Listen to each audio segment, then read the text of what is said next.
This is the Killer Innovations Podcast with Phil McKinney. Keep in mind that the information and opinions expressed in this podcast are Phil's, and Phil's alone, and they don't necessarily reflect those of his past, current, or future employers. Now, here's Phil McKinney. Since my retirement at the end of last year, I've spent the last 3 months working with companies ranging from small startups to large multinationals, helping to advise them and come in and give them some honest, unfiltered feedback on their overall innovation programs. The net result is I've started to see a common theme across all of these companies, irrespective of the size. And I've collected those down into what I refer to as the 5 biggest risks to innovation that I've seen inside these organizations. Now, these are, again, common irrespective of the size of the organization. And it's a little bit of a surprise to me, thinking that larger organizations would have larger problems and smaller organizations, being small and nimble, would be able to kind of avoid some of these traps. But in reality, it doesn't matter what organization you're involved in, you're going to come across one or more of these 5 risks, or sometimes I refer to them as roadblocks, things that get in the way from the overall success of your innovation programs. So, what's number one? Number one is the existence of the corporate antibodies. Now, there's a previous podcast that goes into a lot of detail about the corporate antibodies, and in fact, there's an entire chapter in my book, Beyond the Obvious, on corporate antibodies. But what I want to talk about here specifically is the tolerance of antibodies by leadership. Every organization has antibodies, and in some cases, antibodies aren't always a bad thing. They help protect the organization from taking uncontrolled risks that could be detrimental to the company or the organization. But the fact of the matter is that most antibodies are just basically roadblocks, speed bumps, or people who are actually working counter to innovation and new ideas coming in. Now, what's upsetting to me, though, is the tolerance of these corporate antibodies by leaders. Leaders know they exist. Leaders even know who those people are, and they know that some of these people are actually being harmful to the organization. But leaders still tolerate them. And for what reason, I can't get a grasp on this. True leaders should step in and either correct that behavior or remove those people out of the organization. Because all they are is they're just basically holding the organization back from the opportunity for success. And these antibodies just tend to get built up over time. And if one person who's a very strong antibody never gets corrected by leaders, then other people feel empowered to be more like them. And you now set up a model that is actually counter to being an innovative organization.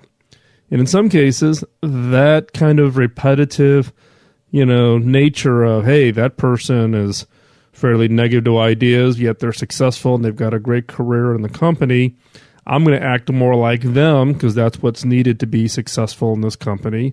And the result is you now have a corporate antibody culture versus an innovation culture. So, number one, the biggest risks to innovation that I've come across is this existence of the corporate antibodies, but more importantly, not just that they exist, but that leaders tolerate them and let them literally get ingrained as part of the culture.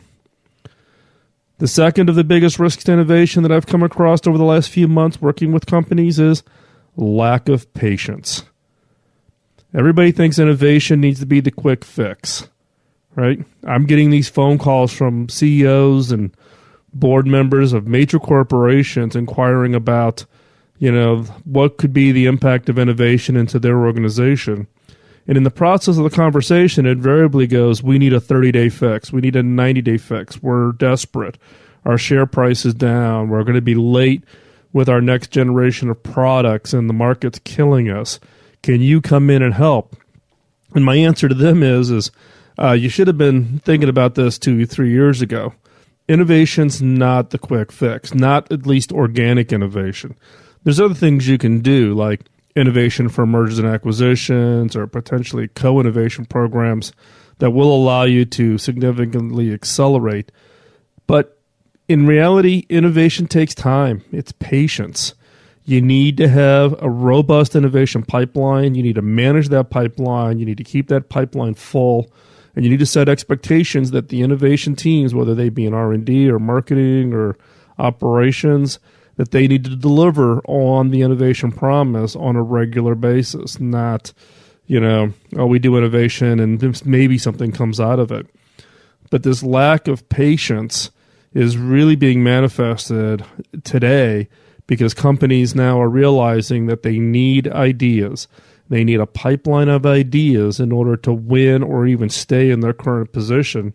And they've ignored it for so long that now all of a sudden they want the quick fix. And that is incredibly tough to do. Now, there are some companies that I've been able to help that have had, something hidden inside the organization that you're able to actually grab, accelerate, and launch. But there generally needs to be this concept of patience. Need to set the expectations that innovation takes time, that it will deliver, but it does take time. And I've just found that everybody gets the religion of innovation when their back's against the wall, but at that point in time, they want the fix now. So there's just this general lack of patience. The third area is what I call the ambiguous process, right? Organizations want to do innovation. They want to encourage their employees to be part of the innovation programs, and they should be excited and it should invigorate the organization. The problem is there's an ambiguous process. If some person inside the organization or some customer or somebody out in the world has an idea for your company, who do they send it to? What is the process? Now, if you can't sit down right at this moment and say, here is the process, here is the contact, here's how that idea will be evaluated, here's how we communicate back to those people who submitted ideas, then you don't have a process. Your process is ambiguous. And as soon as you have an ambiguous process, people get frustrated. And when people get frustrated, they're not engaged in your innovation agenda. The objective of every organization should be to get 100% of the ecosystem, employees, leaders, executives, partners, customers, 100% of the ecosystem engaged in your innovation agenda. And the way to do that is to be clear about what the process is, how they can get engaged in the process, how they can track your process, how they can feel like they're contributing to the process, and how ultimately decisions are made and things are funded, etc. Because without that transparency and without that process, people will just not engage. They will not participate. So no matter how hard you up there and you pound the podium or you put the word innovation in your annual report, if the process is ambiguous, people will get frustrated and people will not engage. The fourth biggest risk to innovation is what I call unprotected resources. With innovation, it does take some form of resource in the form of time, money, people, equipment to bring innovations to fruition. And the problem is that resources that get assigned typically sometimes will get pulled away, or there's a culture within your organization that says, we give people the 20% time rule, kind of the Google rule, or it used to be the HP rule where people would take Fridays off to work on special projects. In this case, the problem is that that's one person's time, and yes, you can get multiple people together, but ultimately, when an innovation is going to move forward and it's going to have the impact, you need to commit resources. And once you commit those resources, then you have to protect them. No matter how tempting or how bad things get in other parts of the organization, you need to have the discipline to protect those resources. If there's truly an innovation program that's critical to the success of your organization, you need to commit those resources and you need to go hands off. You need to let those resources focus on delivering that innovation impact. Typically what happens is you put some really good people on that, then some fire breaks out in another part of the organization. So what do people do? They reach into the innovation team and they, quote, borrow that person to go fight the fire. And then you drop them back in. You can't do that. That's starting and stopping the process. You frustrate the team. The team clearly gets the message that their work is not important, and therefore they feel like they get let off the hook of needing to be able to deliver the innovation impact. So resources need to be protected. And the fifth area is a poorly defined BHAG. Now, just remind you, BHAG is the bold, hairy, audacious goal. This is setting the bar high for the team such that it's really a stretch and they've got to go through and create something that's going to be really mind-blowing, something that's going to radically change your company, your industry, whatever it is, right? The example I like to use for the BHAG is John F. Kennedy putting out the BHAG that we were going to put man on the moon before the end of the decade.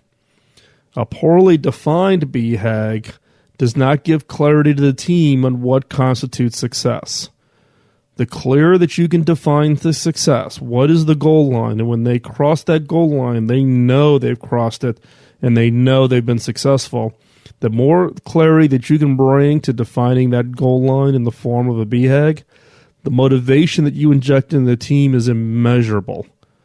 The problem is that we tend to try to go vague. Oh, we need a new market-leading product. Well, there's lots of different ways that you can define markets, right? So I can say, I'm going to create a gadget, and the market segment for this is, guys who are 17 and a half years old, who have blonde hair and like the color purple. Oh, I'm the market-leading product in that category.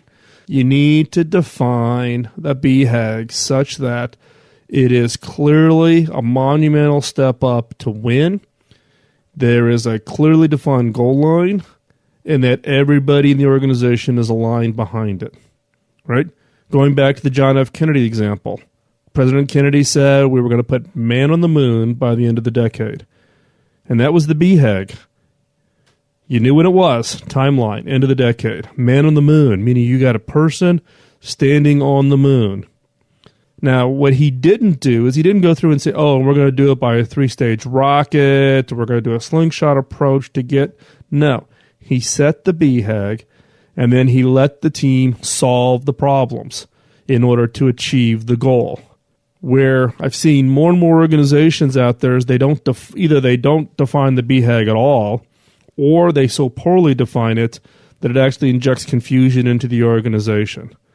Organizations that take time and really sit down and really get crystallized on what that BHAG is see some phenomenal success in their programs.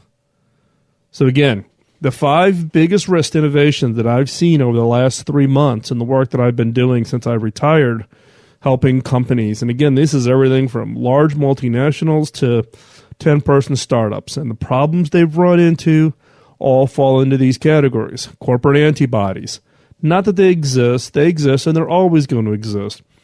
But leadership's tolerance for bad behavior in the form of corporate antibodies, and leaders not willing to take action to either correct the behavior or remove the behavior.